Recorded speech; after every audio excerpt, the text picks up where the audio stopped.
नमस्कार दोस्तों, स्वागत है आपका Ramanuj maths classes online channel पर। दोस्तों आज हम लेकर के आए हैं आरपीएससी फर्स्ट ग्रेड मैथ्स 2018 का जो पेपर आपके अभी 15 दिसंबर 2020 को हुआ है संस्कृत विभाग का, उसके अमूर्त बीजगणित मतलब एब्स्ट्रैक्ट एल्जेब्रा मतलब ग्रुप थ्योरी के जो क्वेश्चन पूछे गए थे उस पर सारा आज उसका सॉल्यूशन विद एक्सप्लेनेशन आज डालने वाले हैं। तो वीडियो को लास्ट तक देखते रहिएगा। देखिए दोस्तों, पहला क्वेश्चन था इसमें परमुटेशन, ये था हमारे पास में क्रमचय ग्रुप से रिलेटेड था, परमुटेशन ग्रुप से। इसने पूछा था 3142 2341 का प्रतिलोम। इसने दोस्तों इसका इनवर्स पूछा था। इनवर्स क्या होगा दोस्तों? इनवर्स फाइंड आउट करने के लिए सबसे पहले हम जानते हैं कि हम इसमें क्या करते हैं साधारण तरीके से कि मुझे दो रो दिख रही है तो मैं फर्स्ट रो को सेकंड रो बना दूंगा और सेकंड रो को फर्स्ट रो। ठीक है, इसका इनवर्स, ये मेरा तरीका रहेगा इसका इनवर्स फाइंड आउट करने के लिए। क्या किया मैंने, क्रमचय ग्रुप से रिलेटेड क्वेश्चन है, इजी क्वेश्चन है। 3 क्वेश्चन आए थे आपके परमुटेशन ग्रुप से रिलेटेड। एक पहला क्वेश्चन ये था इनवर्स, मतलब मेरे को 2 रो दी हुई है, फर्स्ट रो सेकंड रो। जब भी आपको इनवर्स पूछा जाए तो आपको दोनों रोज को आपस में इंटरचेंज कर देना है। जो सेकंड रो है वो मेरी फर्स्ट रो बन जाएगी और फर्स्ट रो सेकंड रो बन जाएगी। अब देखिए दोस्तों, इतना करने के बाद इसको अब आप जमाइए।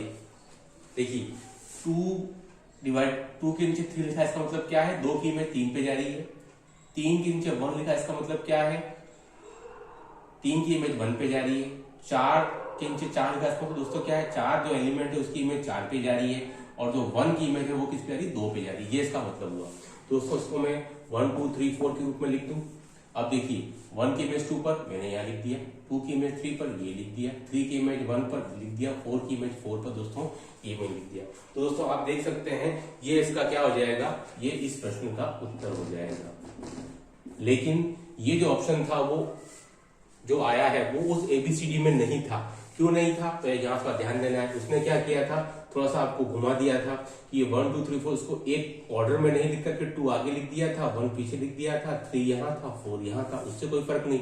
2 यहाँ है तो उसके नीचे 3, 1 यहाँ है तो 2, 3 है तो 1 और ये 4, बस ये आपका आंसर हो जाएगा। ठीक है, इजी क्वेश्चन था। अब आ जाइए नेक्स्ट सेकंड क्वेश्चन के ऊपर। करीबन 9 या 10 क्वेश्चन थे एब्स्ट्रैक्ट अलजेब्रा ग्रुप थ्योरी और साथ में रिंग और मैक्सिमम आइडियल के भी क्वेश्चन थे। चलिए सेकंड क्वेश्चन देखिए, हमारे पास में था वो था कि 1 2 4 5 इन दोनों का गुणा करना था मुझे। गुणन है, क्या है दोस्तों, इन दोनों का गुणन है। तो देखिए इसके लिए सबसे पहले मैं इसको कैसे लिखूंगा, पहले मैं सारे एलिमेंट लिख दूं। टोटल एलिमेंट कितने हैं, 5 तक हैं, 1 2 3 4 5। अब देखिए इसका मतलब भी यही है, 1 की इमेज 2 पर मैंने नीचे लिख दिया, 2 की इमेज 4 पर यहां लिख दिया, 4 की इमेज 5 पर ये आ गया और 5 की इमेज कहा है दोस्तों 1 पर, तो ये आ गया। 3 इसमें नहीं है तो 3 की इमेज 3 पर ही लिखनी है आपको।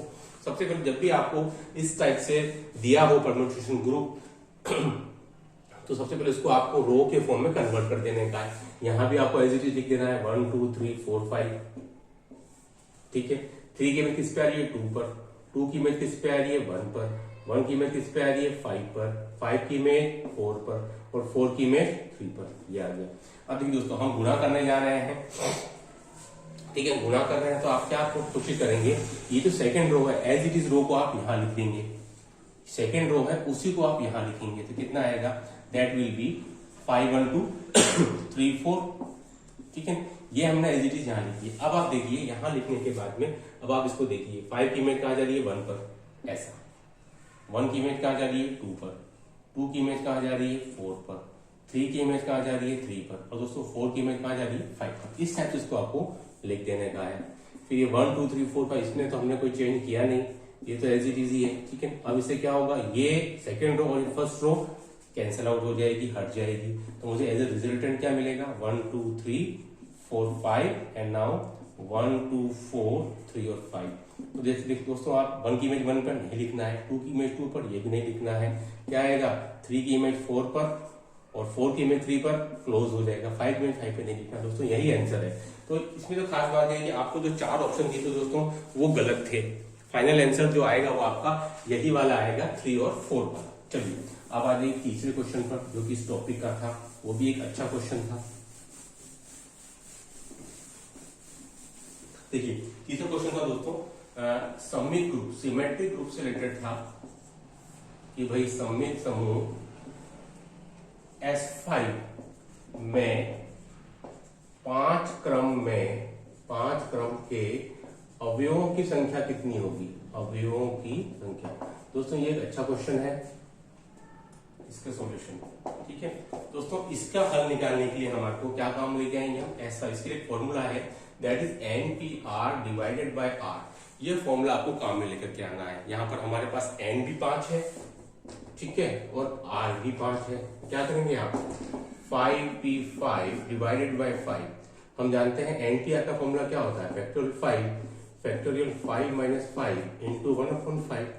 एंड व्हाट इज दिस, 5 4 3 2 और 1, और जानते हैं फैक्टोरियल 0 की वैल्यू कितनी होती है, दैट इज 1। तो 1 इंटू ये क्या आएगा, 5, कैंसिल आउट हो गया। हमारा जो फाइनल आंसर है दोस्तों that is the 24। I hope ये क्वेश्चन आपको समझ में आया होगा। चलिए आइए नेक्स्ट क्वेश्चन। इजी क्वेश्चन थे, कंपैरेटिवली इजी पेपर था, जो आप लास्ट टाइम 12 जनवरी 2018 को जो आप पेपर देकर के आए थे, सॉरी हाँ, जो इस साल जो पेपर हुआ था 12 2020 को फर्स्ट ग्रेड मैथ्स का, उसके कंप्लीटली बहुत इजी पेपर था। चलिए चौथा क्वेश्चन है हमारा आज का। क्वेश्चन क्या था दोस्तों, यदि मुझे एक सेट दिया हुआ है H इक्वल टू, उसमें दो ही एलिमेंट है, ठीक है, 1 और -1। एक सेट मेरे को दिया गया है G, इसमें मेरे को 4 एलिमेंट है, 1 -1 आयोटा और माइनस आयोटा। दोस्तों उसने पूछा था H के विभिन्न सहसमुच्चय, H के विभिन्न सहसमुच्चय, नंबर ऑफ कोसेट्स सहसमुच्चय होंगे, ठीक है दोस्तों। देखिए इसके हल के लिए तो उसने विभिन्न सहसमुच्चय होंगे, तो उसने क्या ऑप्शन दिए थे, उसने नंबर नहीं पूछे थे, 1 2 3 4 नंबर नहीं पूछे थे। मैं बताया था आपको वापिस, उसने क्या किया था, उसने पूछा था कि भाई H है, H आयोटा है, कौन कौन से होंगे, ठीक है, उसने इस से पूछे थे। उसके ऑप्शन ये था केवल H और H आयोटा, तीसरा था H आयोटा और कुछ समथिंग 1 ऐसा कुछ था, और चौथा H आयोटा। देखिए हमारे पास दोस्तों ऑर्डर ऑफ H कितना बनेगा, कितने एलिमेंट है इसमें, 2। What is order of G, कौन सा दोस्तों हमारे पास में, 4, ठीक है, ओके, 4 एलिमेंट है तो ऑर्डर ऑफ G 4। तो दोस्तों ऑर्डर ऑफ H 2 भी, दोनों ही हमारे पास कैसे हैं, फाइनाइट सेट बने हुए हैं, ठीक है। तो इसमें हम ये वाला यूज में लेंगे, G order of G divided by order of H, तो 4 डिवाइडेड बाय 2, तो 2 ही बनेंगे हमारे पास। 2 वाला ऑप्शन कौन सा था, H आयोटा वाला था। दोस्तों ये इसका आंसर हो जाएगा इस क्वेश्चन का। इजी क्वेश्चन था और पूछा गया था, 4 क्वेश्चन हो गए हमारे, इजी थे सारे के सारे क्वेश्चन। आई होप कि आपको समझ में आ रहा होगा, ठीक है। चलिए देखिए नेक्स्ट क्वेश्चन था इसके बाद में जो पूछा गया था, वो क्वेश्चन था दोस्तों आपके ग्रुप के ऑर्डर से रिलेटेड क्वेश्चन था, ठीक है, ऑर्डर से रिलेटेड था क्वेश्चन था। 5th क्वेश्चन आज की वीडियो का क्वेश्चन था कि यदि A belongs to G, A कोई एलिमेंट है ग्रुप G का, वह order of A equal to n, मतलब A कोई एलिमेंट है G सेट का, ग्रुप का, और उसका जो ऑर्डर है क्वांटिटी दोस्तों वो n है, ठीक है। तो ऑर्डर ऑफ A की पावर P क्या होगी, ठीक है, ऑर्डर ऑफ A की पावर क्या होगी, जहां P वो n कैसे है, अभाज्य है, मतलब प्राइम है, ठीक। ये क्वेश्चन था, यदि A belongs to G, order of A equal to n, okay, A belongs to G, A कोई एलिमेंट है G का, और उसका जो ऑर्डर है वो n के बराबर है, तो what will be order of A to the power P, where n and P are relatively prime और प्राइम, ठीक है दोस्तों। तो इस क्वेश्चन के लिए हम क्या कर सकते हैं, इसके लिए हमारे पास एक थ्योरम है। थ्योरम क्या बोलती है कि order of A equal to order of A to the power P, ये थ्योरम है हमारे पास में, कि जो A का जो ऑर्डर होगा वही ऑर्डर किसका होगा, order of A to the power P का होगा। दोस्तों उसका आंसर भी क्या आएगा, n ही आएगा। कब आएगा, जब P और n कैसे हैं, प्राइम है, रिलेटिवली प्राइम है। तो ऐसे केस में हमारे पास थ्योरम है कि यदि if A belongs to G and order of A equal to n, इसका मतलब क्या हो जाता है, A की power n equal to P, तो order of A to the power P, उसका जो एक्सपोनेंट पावर होगा उसका भी ऑर्डर वही होगा जो उस एलिमेंट का होगा, लेकिन कब, जब एन और पी दोनों कैसे होंगे, आपस में प्राइम होंगे। तो order of A equal to order of A to the power P and that is equal to N. ठीक है दोस्तों, आई होप कि आपको समझ में आया होगा। ये भी एक इजी था। ठीक है, चलिए 5 क्वेश्चन हो गए हमारे। छठा क्वेश्चन था वो आपका नॉर्मल सब ग्रुप से रिलेटेड था और वो भी थ्योरम ही थी। दोस्तों थ्योरम की बहुत इंपॉर्टेंस है। थ्योरम्स को आप रटने की बजाय इसको आप समझने की कोशिश करें तो बहुत आसान हो जाएगा। ठीक है दोस्तों, थ्योरम क्या थे हमारे पास में, छठा क्वेश्चन, यदि H समूह G का एक उपग्रुप हो, ठीक है, एक उपग्रुप हो, व N समूह G का प्रसामान्य उपसमूह है, प्रसामान्य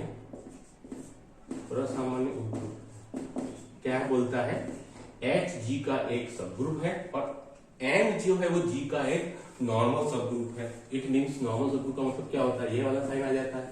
ठीक है, तो वो पूछ रहा था कि H इंटरसेक्शन N किसका प्रसामान्य उपसमूह होगा, किसका प्रसामान्य उपसमूह होगा। ठीक है, किसका प्रसामान्य उपसमूह। दोस्तों ये भी थ्योरम है। थ्योरम क्या बोलती है, वो कहती है कि यदि H किसी समूह G का एक उपसमूह हो और यदि N उसी समूह G का एक नॉर्मल सबग्रुप हो तो उन दोनों का इंटरसेक्शन मतलब कॉमन जो है उसका नॉर्मल सबग्रुप क्या होगा, तो H N will be normal subgroup of H होगा, ना कि G होगा। यहाँ पर कई सारे स्टूडेंट गलतियां कर देते हैं कि वो G लिख देते हैं। दोस्तों इसका आंसर क्या आएगा, will be normal subgroup H। ये एक इंपॉर्टेंट थ्योरम है दोस्तों और उसके पहले भी कई बार दूसरे एग्जाम्स में पूछी जा चुकी है।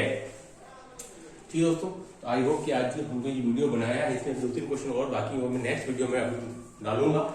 आज जो हमने क्वेश्चन सॉल्व किए हैं 2018 RPSC first grade math Sanskrit विभाग के, आपको समझ में आया होगा। Do like share subscribe our channel. Okay, thanks.